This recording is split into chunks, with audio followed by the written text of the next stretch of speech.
Mutual फंडच का असा प्रश्न आम्हाला बरेच जण विचारतात की तुम्ही नेहमी म्युच्युअल फंड मधल्या गुंतवणुकीविषयीच का बोलतात. तर याचं अगदी सरळ साधं सोपं उत्तर आहे.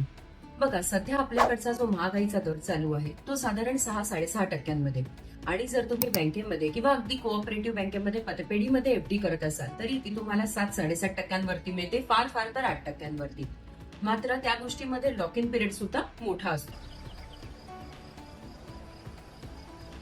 वर्ष 10 वर्ष. तुम्ही विचार करा, जर तुम्ही पैसे 7.5%वरती गुंतवत आहात आणि महागाई तुमचे पैसे 6.5% कमी करते आहे, तर तुम्ही फक्त 1% कमवत आहात.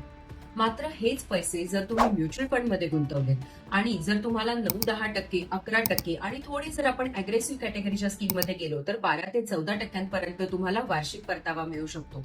म्हणजे तुम्ही महागाईच्या दराच्या वरती किमान 3-4-5% कमवू शकता. आणि हे पैसे तुम्हालाच कामी येणारे, जे तुमचे फ्युचर गोल्स असतील, ज्या तुमच्या इच्छा आकांक्षा असतील की मला मुलीच्या लग्नासाठी, मुलाच्या शिक्षणासाठी, परदेशात पाठवण्यासाठी किंवा घर घेण्यासाठी, गाडी घेण्यासाठी जे काही तुमचे गोल्स असतील त्या सगळ्यासाठी हेच पैसे तुमच्या कामी येणार आहेत.